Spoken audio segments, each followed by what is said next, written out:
and gentlemen, greetings from the International Pythian Council and the Modern Pythian Games team. Today, it's my privilege to welcome you all to the second session of our new talk show, the Prime Time with Rania talk show, organized and supported by Modern Pythian Games. Modern Pythian Games, under the leadership of Mr. Bijender Goel, is the first global cultural movement which aims to unify arts, cultures, and traditional games through international exchanges, activities, and collaboration. And it's a truly great honor for me to be the project director and host of this program. I am Rania from Greece. I'm a multi-awarded global educator, STEM instructor, researcher, and I'm working at the Greek Ministry of Education at the Directorate of Educational Technology and Innovation and the Greek Astronomy Space Company.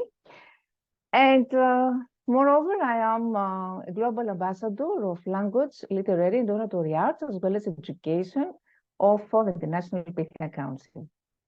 This new talk show aims to discover the magical world of culture and sports through discussions with eminent dignitaries from various spheres of human endeavor. Our topic today will be poetry, the bridge between diversity, because poetry holds a special place in the heart of the Modern Pythian Games movement and in our heart. Poetry is something deeply human. Poems can capture the shapes of experience and acts of speech, the structure of a feeling, the course of a thought, and it is our antidote to despair, tiredness, and loneliness, a thread that runs through our lives. It is this cordial handshake which brings with it words to surprise, to delight, and euphoria. Now I'm very happy to announce for today our eminent special guest, Miss Xanthi Hill, a multi-talented personality, a renowned poetess, public relations manager, translator, and teacher from Greece. Miss Xanthi, welcome to our virtual stage. Thank you very much for accepting our invitation. So I will start. It's an honor and a privilege, Rania, to be talking to you, as I see that you are also very, very, very active. And we're very proud as Greeks to have you amongst us. Shining star. Thank you so much. Thank you so much. So I think that it's better to start from your fascinating professional journey before coming to Greece. Mm-hmm. Yes, I've started. I wanted actually to study medicine, but in the year where I finished my degree, my father got sick. So it was impossible for us to travel at that time because he was the one who would be coming with me, and it was impossible to come. So I think I was dreaming every night that I'm taking the train and I'm coming to Greece. But of course, it wasn't happening during the day. And then I decided that I have to study something which is approachable for me. So I looked through what Stuttgart University had to offer, as it is a technical university. And because I loved literature, I went and studied German literature. So that was my first subject. And because, again, it's a technical university, you had to have a second subject. So my second subject was English. And believe it or not, I gave up English because my English wasn't good enough at that time. Yes. And at the middle of my studies, after doing the midterm exams, which was around the third year, I decided that it was too difficult and I changed my subject to linguistics. And linguistics is such a great field because it has psycholinguistics, it has male speech and female speech, and it has lots of a huge way of applications, which I really loved. And then my teacher died. In linguistics. So I thought, no, I'm not changing. I can't be changing again. But then, of course, I had to graduate not in linguistics, but in literature. So I'm actually, philosophical master's degree from the University of Stuttgart. And during my studies, I started also working as a teacher. So I had Students, private students mainly, which were really, really difficult to handle. It was mostly people with ADHD. It was people which were really slow in learning because their main language wasn't German. And that's a big difficulty. So lots of Greek immigrants and things like that, until I finally got a job at Berlitz School in Stuttgart, and I started then teaching Greek, but also German, as I was fluent in German. And from there, I went to the Open University in Stuttgart, where I taught German, English, and Greek, again, in different sort of classes. And as I was studying at the same time, my Russian teacher, because I speak like spoke 8 languages. My Russian teacher found out that I was at the university, I was at the Open University, and I was at Berlitz, and then she posted a position about a Greek teacher, and I didn't take notice of that. So at some point, and after like 20 people had already applied to the job, she came across me. I was coming in, she was going on, and she said, "Hello there. Why didn't you apply to this job?" I said, "Listen, it's not me," and stuff. And she said, "No, you're wrong, because I posted this job so that you can come and apply for it. So would you please put your application in?" I said, no. But yes, yeah, I did. And then I taught like 3 years as a lecturer for Greek language and culture at the University of Stuttgart until I couldn't do it anymore, because I moved away and got pregnant and married and things like that. So that was quite back and forth. And but I did also other things at the same time, because, you know, arts and crafts and painting and theater is also interesting. I also worked as an actress in a very small theater, where I had like 3 different roles, doing this particular show. It was called Emma and Böbe. And it was a very critical view of how societies change and apply different structures. So that was a big thing. And after a while of getting really, really difficult and more difficult students, I discovered that I could actually write something. I could write an article. It's not that difficult for me. For other people, it's really bad. And I went and studied journalism at the University of Hohenheim, which had a postgraduate student plan. So I went there and said, "Okay, I want to be a guest student. So just let me in to smell how it is." And the thing was that I always had a teacher hanging off my shoulder here, looking at how I write and what I'm doing. And then he said, on one day, "Oh, could you please stay like after the lesson?" And I thought, "Oh, that's it. They're kicking me out." And so after everybody left, he said, would you mind working for a small it's not provincial, but it's not the big newspaper, so it was the Cannstatter Zeitung, and it's not regular, but it's every now and then, and diversity and things like that, and cultural stuff, because I really like how you're writing, and I am the chief editor there." So I ended up also really quickly, not even getting through the studies, but working parallel to that. And then I worked for a company which did recycling. So I really started reading up about how you recycle, what you need to do, and how it's done properly. As we talk about the Germans do everything very, very properly.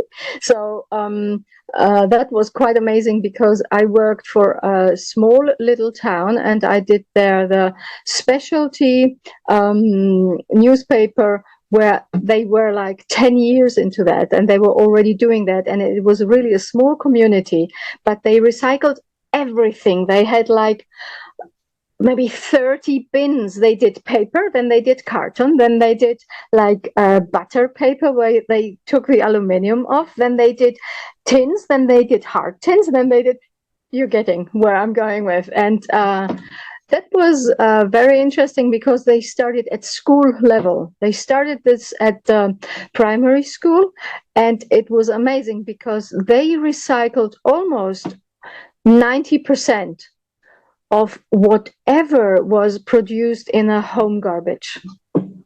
And that was really that opened my eyes, what we're doing with the environment, and how we're a society of take and chuck.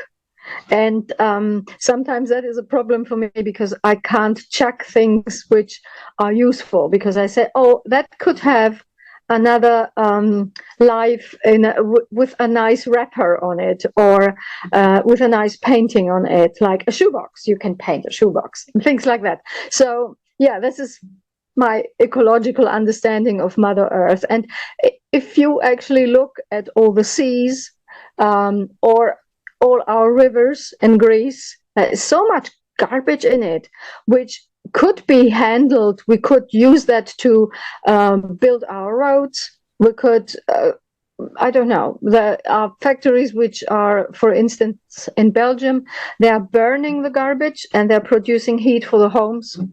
So there are lots of really great ideas what we could be doing, and we're doing none of that. So, wow.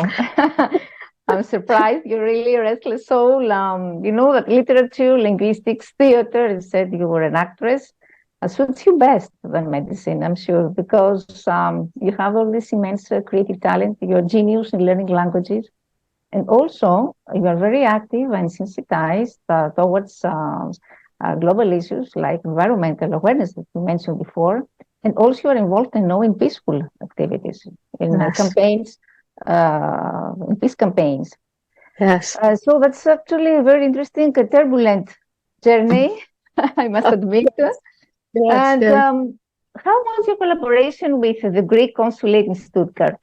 Oh, that was actually quite funny, because I didn't go there to work. I went there with the passport of a friend, which got expired, and as he already was coming down from another city, he asked me. I was in a committee which was for the Greek male who refused to, how do you call it? They had like a permit to stay for a certain time in Germany, and then they had to go back to Greece. So if they were, for instance, at their last year, or something got delayed a little bit, this permit never got expired, and then they lost their passport.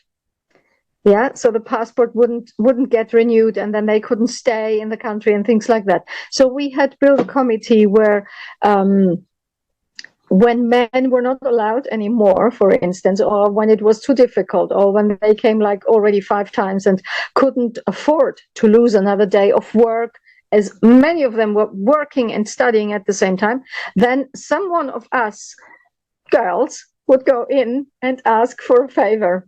So I was the lucky one on that day to go in and to ask for the favor. And there was a really, really big person kicking everybody out. And I was sitting there waiting to see the consul to ask him for this favor. So, and he was asking everybody, what you want, really strict, really.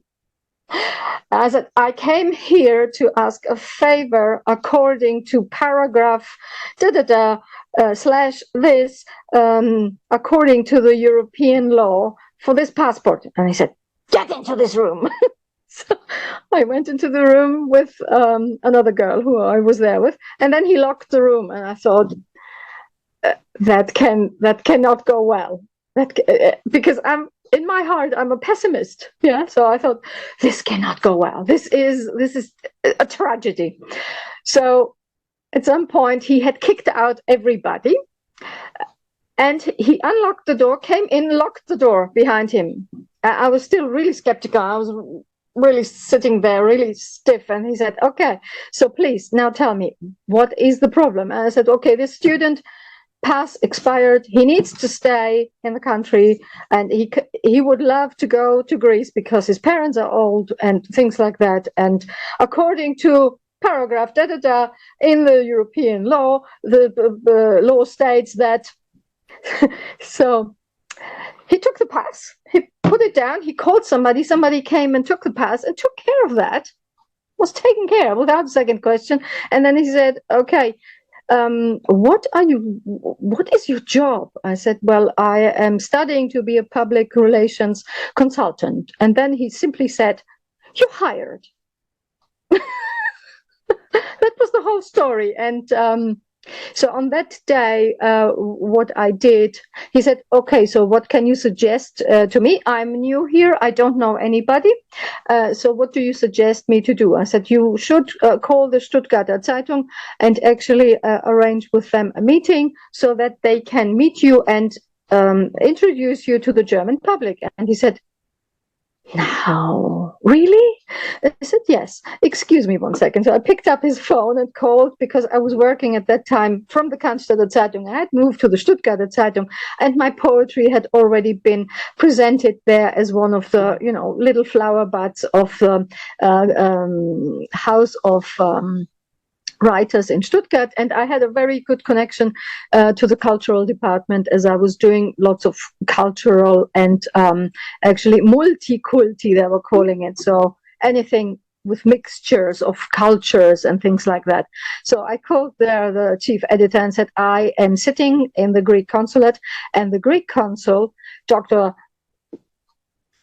would like to come and see you. When would it be fitting for you? And he said, hang on a minute, I connect you to the political department, because that is political, and please talk there to the chief editor, my friend so-and-so. So this is how I arranged for him the first meeting to go there. And of course he was very impressed, because the Greek external politics have been like a seal with 7 seals on top of it, because whilst our diplomats are taught many things, they don't really know how to use the public relations tools, because it's a difficult story in Greece, and they are doing everything in a different way. So what is common knowledge, like in countries like Albania or Turkey. Turkey has an excellent public relations department on a national and international level, and we are still really new at that. Like, for instance, there should be a public relations department in every consulate. There is no money for that, and this is the job which usually the secretary does, or the consul himself or herself does. And this is, it shouldn't be like that. So starting from there, we started cooperating in many levels, and he, as I was still studying, he offered me, after I asked, of course, for it, to do my practice term there. I had like 3 months of practice, which I could choose where to do. And so we did a contract with my, how do you call that now? With my postgraduate degree referent, who said, okay, we're going to do, you get the stamps and everything, and then if we have that, we're going to be fine, as it is Germany, and everything has to be proper. So I went in and said, okay, you need to sign that, and you need to stamp that, and said, yeah, it was done and done. Here's your contract. So, and he said, okay, and what are we going to do now? I said, well, what we should do is plan the day, like something which shows what Greece is in Germany. Yeah, so we came up together, or more likely I came up with the idea of the days of Greek culture. As I have seen in the past, there were lots of nations presenting themselves in Stuttgart, especially during the summertime, and it was like the week of Turkey, the week of Spain, the week of Italy, the week of Morocco, if you want, the week of really strange countries we've never heard before, like Mongolian countries. It was completely new for me. So they were presenting a whole week of culture, and I said, Greece has never done that. Why not? And why? And I started asking questions. And why hasn't this been happening? And why hasn't this been happening? And why that? And he said, well, I didn't know that we can do all that. I said, of course we can do all that, because we have the Greek-German friendship clubs, where the people who went to a nice holiday, for instance, on Crete or in Rhodes, which is very popular amongst the Germans, come back, and then they put on a slideshow and they talk about where they've been and where they swim. Why shouldn't we? We have, great culture. We have very nice classical music, because, I started, finding out all these things about the new Greek and classical composers from the last century. And we have great poets. As you well remember, we have like 3 poet laureates on the Nobel Prize at that time. Elitis was just a few years ago, very big and things like that. So we could do things like that, translate a little bit, do a little bit German, a little bit Greek, a nice pianist to play some pieces. And of course, he was very taken with that, because he didn't know all the clubs. He didn't know all the different tribes of Greece. Like in Stuttgart, we had 27 different clubs. 27. A huge amount of number, and everybody was doing like dances. They were doing big feasts. Like every weekend was a different feast in a different, very nice hall. So what we did then is invited all of those clubs into the consulate, which had never happened before. And we said, we want to cooperate with all of you to do like a whole year of Greek days of culture. And of course, they were all crazy about it. I said, that's a fantastic idea. Of course, we help. Like, I think it was the Cretan people which said, we're going to do an international meeting of all the Cretans here somewhere around Stuttgart. And they did. And then came the people from Thrace, and they said, you know what? We are so poor regions that all our people are basically living here. So there's one village where everybody from that village lived in one village in Stuttgart. So they said, we want our tradition to do here in this village where we live. And it was called Untertürkheim. Nothing to do with the Turks. It's just called like that. And they went into the mayor and said, we have a tradition where we abduct the mayor of the little town for one day, and we do whatever we want with him, and it's a feast. Yeah, so we will come and take you. You will be blindfolded, and you come with us for a day. And the mayor had such great fun with that they're doing this now every year after that. So things like this, and wonderful. And it was a huge pyramid of suggestions which I had. I said, okay, I want a big, A1 piece of paper, and I want to glue that on my door. So I sat then and started mapping out who we are gonna connect with whom and how we're gonna do it. And I started thinking, football games. Germans love football, Greeks love football. Why don't we get a football game going on with young teams of like a team in Thessaloniki and the VfB Stuttgart? So I picked up the phone and called VfB and said, would you be interested in that? A friendly game, get the masses in. And they said, during summer season? I said, yes. I said, yes, that's a fantastic idea. And we had like somebody from Thessaloniki who had friends at a team from Thessaloniki, and they said, that's a brilliant idea. So we did this, like, that was just meant to happen, and it happened right there. So I started writing down, and then we did this for the simple folks, and then we did talks with the friendship of Greeks and German, because there were always some sort of universities involved, which had like the high people, and they had the teachers, and they had the philosophers and things like that. So we did in different areas again, many talks and presentations, and always with music, always combined with the good taste of music.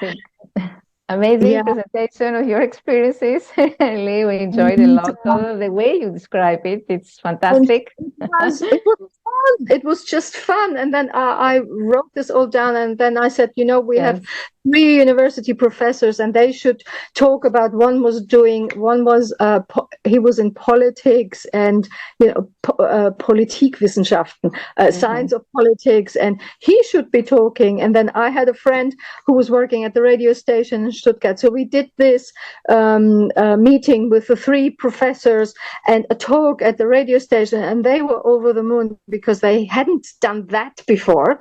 And the pyramid went up and up and up, and then we got the consuls, like the French one, the English one, and the Greek one, talking together with one representative of the local government in Stuttgart about the ways of collaborating with Greece and what we could do and how we could help each other.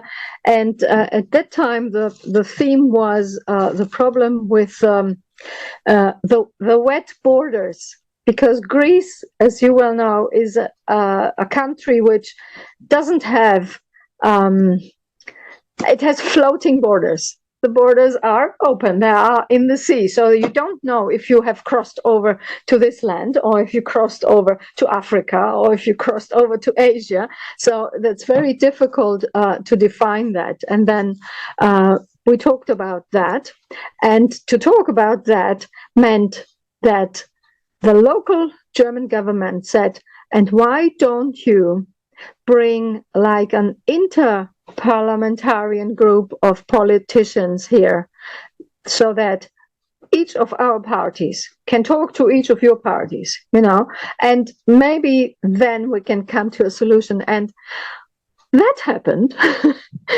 And that never happened before. And that was the big thing of this collaboration, that we got actually the politicians talking to each other about difficult things and how to solve them. And they got to know each other, and then we got things rolling. But of course, that was a one-time thing, and it should be happening a lot more.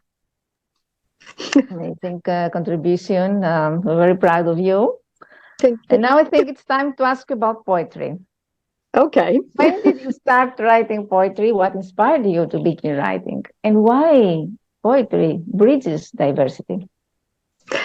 Yeah, well, I started writing poetry when I was very young, because my grandmother was reading, the little things from the daily calendar. Or my auntie was actually reading to them, because my grandmother at that time couldn't read.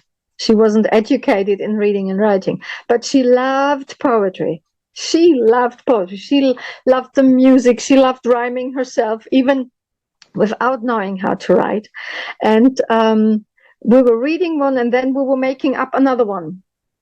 And that was our early morning routine. She would make the tea and she would read a poem. Tea and poetry goes well together. And so I did that without even knowing that we're creating something there. And when I left Greece, when I was like 5 years old, that was always a thing which was missing. So I think around I was 12 or 13 years old, something like that. We started making songs with a friend of mine, and they were like silly, teenage songs and things like that. And it made us happy. It just made us happy. We were singing about stupid things. It made us happy. And then I thought, that's nice. And I always liked it. I always liked the rhyme. I always liked the rhythm. And I think during the teenage years, then, you get this kind of sadness which hovers around you because the world just doesn't make sense and you want to make sense of it. And this is when I started talking to the social worker in the Greek house in Stuttgart, who was responsible for the building and for our class who was been taught there, because we were a huge class. We were like, I think 65 children, and there was no other bigger space where we could be taught. So we were in this huge hall, and we were sitting in there. It was warm, though. It was really the best thing about it, but it was warm. And and I started talking to him and stuff, and he gave me a book at some point about Johannes Pöten. Johannes Pöten was Philhellene, who loved Greece, who was one of them who started this. Oh, I went there to Mani, and these are the pictures, and this is the history of it, and did like poems about it, and made everybody fall in love with Mani. So half of Stuttgart went to a holiday to Mani. So that was my first encounter with that. And then I saw his poems, and I thought, oh, I can write things like that. And I gave the book back to him, and he said, no, keep it, it's okay. And if you want to show me maybe something what you have written, that would be okay as well. So I said, how do you know that I've written something? Well, he said, I had a hunch. So I started showing, and of course he was friends with Johannes Pöten, and of course there was a group behind all that, and of course people got invited. So at the age of 15 I got invited to participate, and of course my parents said no. What poetry? No. So I put that aside, but I continued writing, and this was the big kind of thing. So I wrote, and I gave it to everybody in the class to read, and they were all, you wrote this? No, really?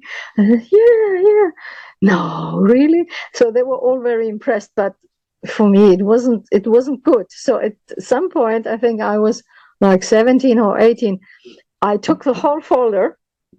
I said, this needs to go. So I'm either going to burn it or I'm chucking it now. So I took it and chucked it away.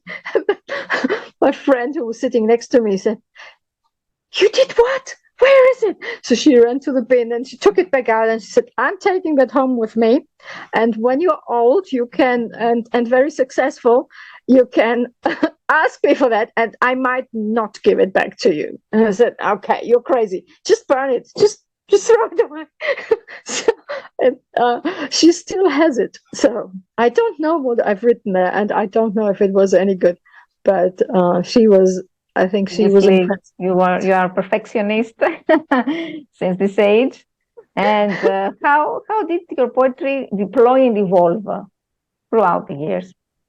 It evolved because I think I moved from one country to another. So when I was so I started rhyming, at a very early age. And then when I came to Germany, that just disappeared. So that sat there for several years before it reappeared again when I was 15. And then I went into university, so they started teaching their poetry, but it was too difficult for me to get into German, and it took me like, I could write in a simple way, but it wasn't as complex, of course, as it is now. And what I started doing was actually translating from Greek into German, and if it could stand up, then I would maybe publish it in the students' newspaper. So I published a few poems there. And I was too shy. It's really a barrier of feeling something, expressing it on paper, but then taking this paper and giving it to somebody to publish.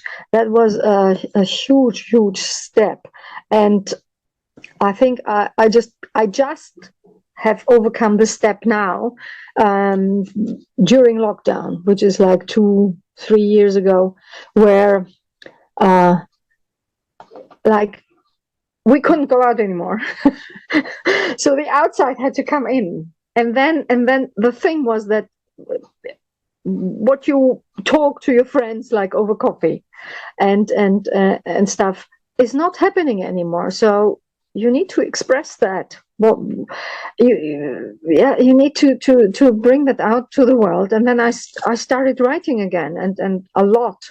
And I started looking for poetry groups to just see how other people who have the same need are dealing with that. And when I found that, I was actually very, very, very happy to be able to express the sadness on a productive level. Yeah, and to express this shock. How did we come to this point? And all of this. And this is, I think, where suddenly I started translating from Greek into English. So I came from I came from Greek to German, from German into Greek again, and then from Greek to German again, and then into English. And whilst I was doing that, I think I also started, of course, writing a lot more. And it just became like a daily habit to, be today like at the Wales Festival on Mondays, be on Tuesdays in a festival, not a festival, just a gathering of poets who are meeting online in France and in Canada, be on Wednesdays at the Rockport open mic, be on Thursdays, I don't know, somewhere else, and on the Sundays, yes, of course. You are also multi-awarded poetess. And you mentioned some of your important awards and distinctions.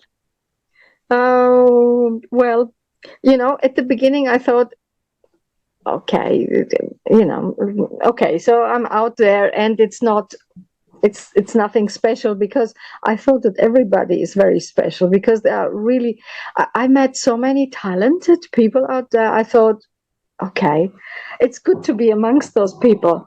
But yeah, then I started, I sent a poem in to China, and it was a poem about, I just connected now with China and this poem, and because the lockdown made that happen. Yeah, it was like a bridge of what is happening here now, with connecting a Greek song now with China, and I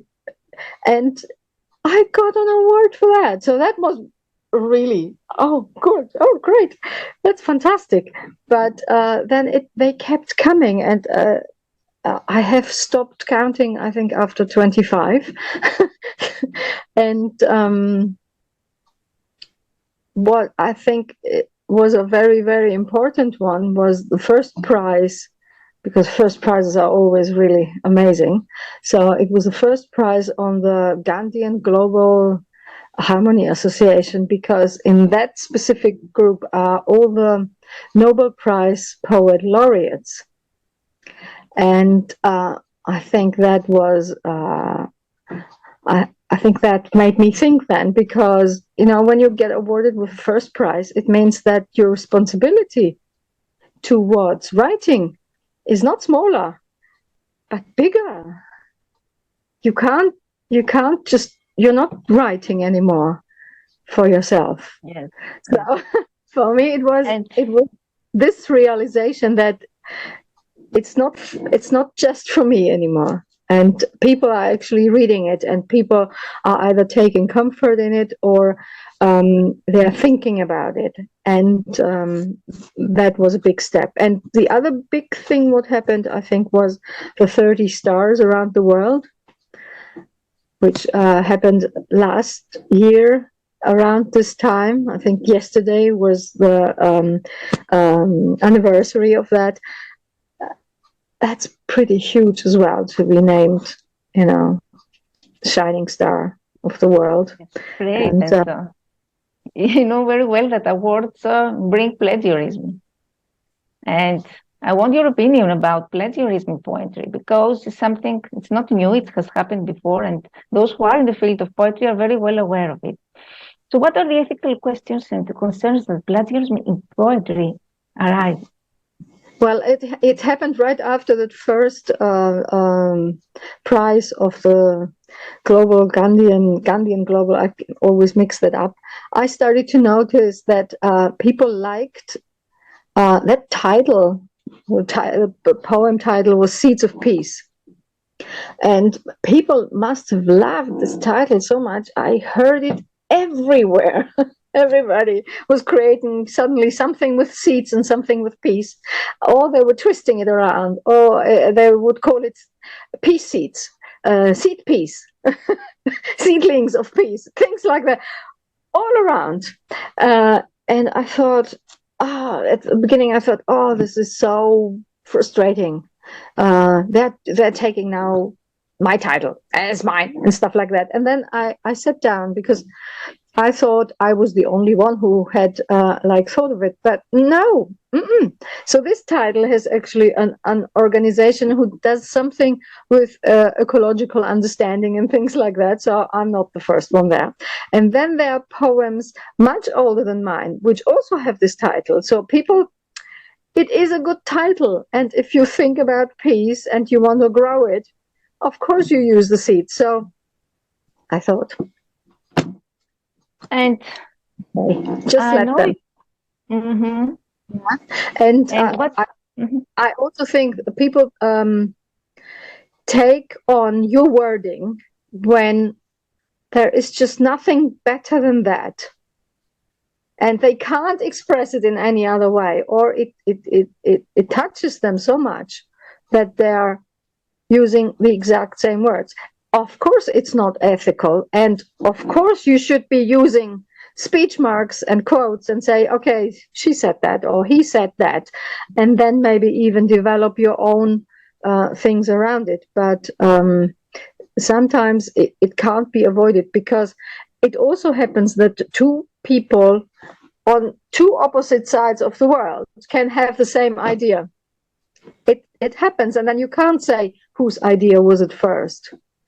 And anybody else can't use this specific text. Like that also happens a lot in poetry. Yes. Like people used to say, poetry unites. Yeah, and then somebody said, "Oh, yeah, but that is my slogan." Yeah, but how can you prove it? Because people have been saying that for decades, for centuries, maybe. Because culture sometimes just swaps over, and if it's really great, then people keep using that.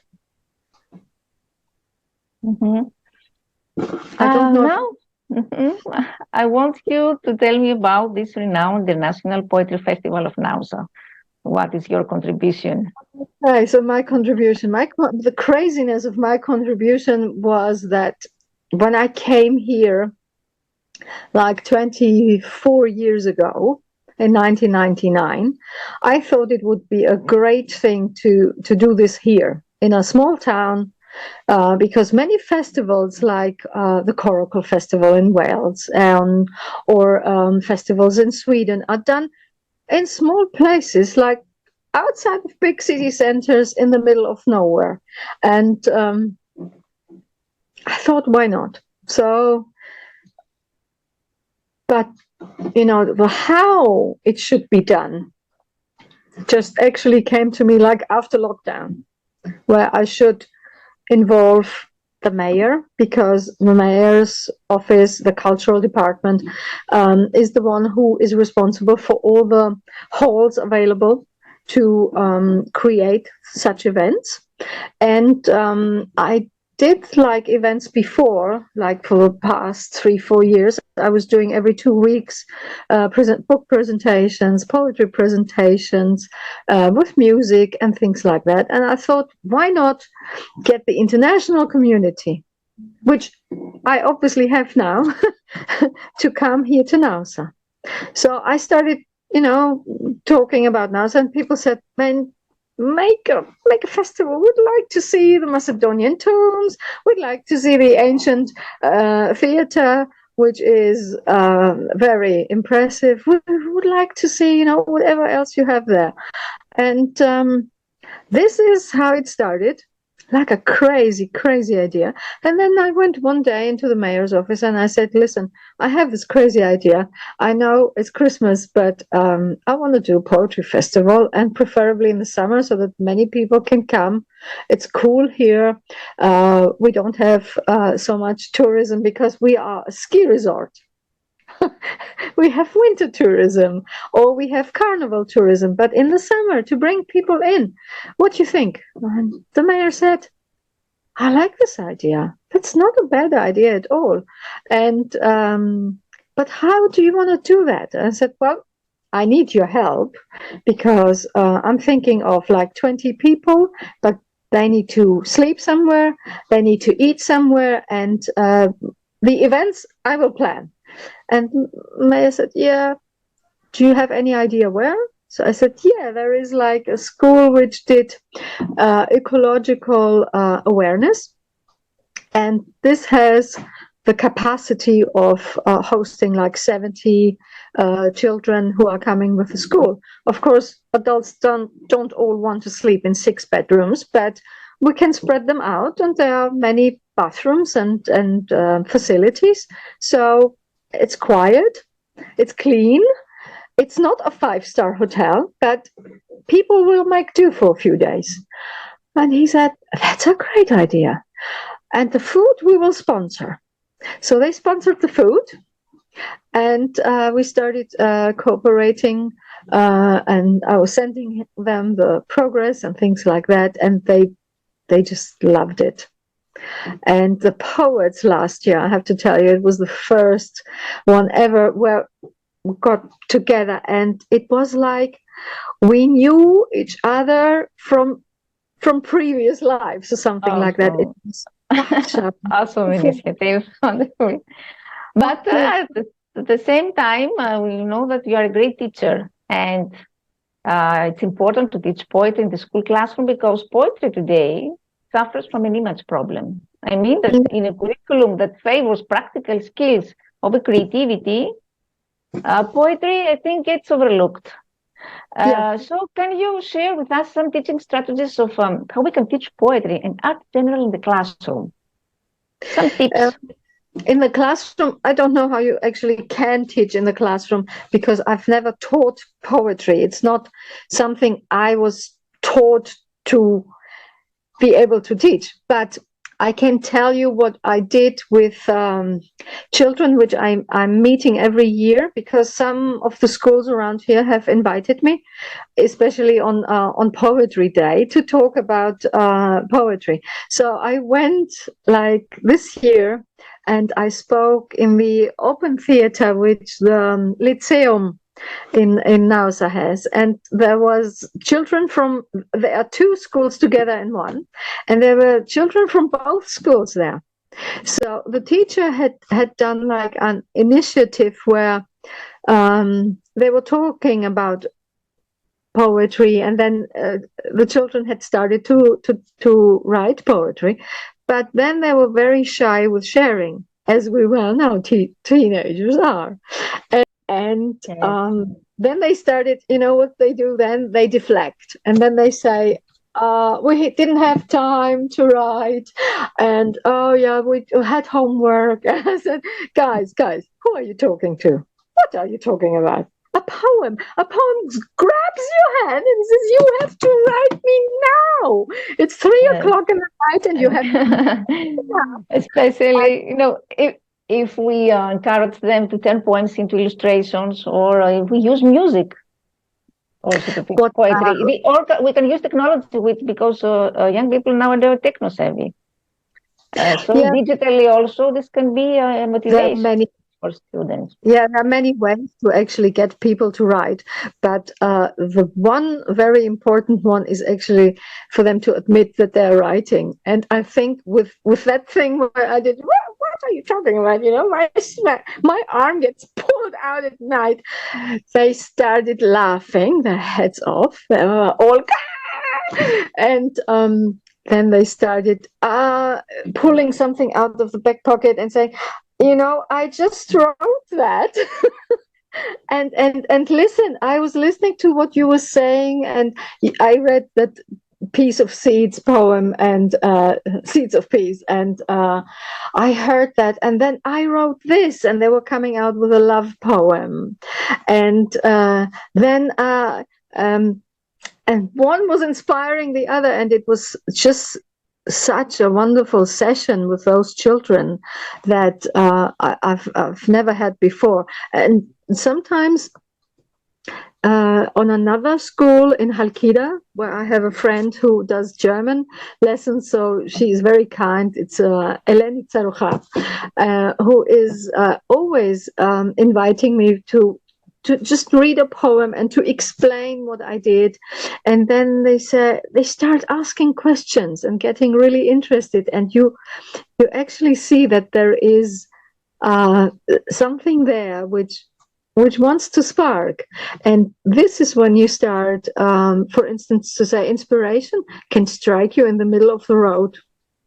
Mm-hmm. And it can strike you like you see, why do people write a poem about the moon? Because it just strikes them with such beauty that they have to take it out and onto the paper. Or why do you sit and watch the sunset? Mm-hmm. The simplest things. Or the color red, the simplicity of a painting. And I was very lucky, like in the Rockport Festival where I went this year, they did one seminar about prompts. Yeah, they call them prompts. So you have an inspiring prompt, or you have an inspiring, you go into an art gallery and you look around and you think, you can sit in front of one painting like for hours and think, this is just amazing. And you just stare at it. And then it pours out of you. And I met this wonderful painter who is doing wonderful, really, aquarelles about the beach. I think Lynn something. I'm sorry that I don't remember her name. Art is so inspiring. I was standing in front of this rocks and the sea. It was moving for me. It moved me, and I wrote something about her poetry. And as I was going home on the beach in Rockport, I saw other works of her, and I thought, that's her. You know, it is something like it's showing the identity of the painter, and it was such a strong thing. So I went in and I said, are you the painter? And she said, yes. I said, I'm so happy to meet you because I saw your painting in the gallery. I wrote something about you, but it's such an amazing work you're doing. I love the sea. It speaks to me. And you know what? She's sending me now every week her artwork, and really, it does speak. I'm sure I have already written like 4 or 5 poems just about that. And inspiration can be found anywhere. You look at the peach blossom, for instance. Yes. Yes, and also Greek civilization, I know, inspires you. Yes. And you promote ancient Greece all around the world. So, what is the impact of Greek civilization on the modern society? How the light of ancient Greece inspires different aspects of the contemporary world? I think that Greek civilization is still inspiring, basically on a daily basis, because we have like modern words being taken out of the Greek context and being applied like to modern electronics or new technical appliances which are coming out, which just the language is very inspiring, but also the culture. So we have like the Pythian Games, where which were held every 4 years, which was games for people with theater, with songs, with poetry, and it was the event to stop the wars. It was a huge impact, those games, on the civilization at that time. And I really hope that we can recreate that, because it's really a shame that people of different sports are not allowed to travel to the Olympic Games because their country is in war with some other country. I mean, why are they punished for something they are not responsible for? This is very sad. People should meet. There are like other organizations like PEN International, for instance, who is meeting with all the delegates from all the countries, even when these countries are at war with each other, so that they can discuss how to overcome it, if possible.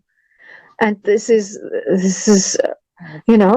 to discuss how to overcome difficulties through art, through culture. And culture is the actual thing which swaps over the borders. But culture is not something you can contain, and inspiring things are not something that you can contain. They are contagious. It goes out, it floats out, like the Greek civilization.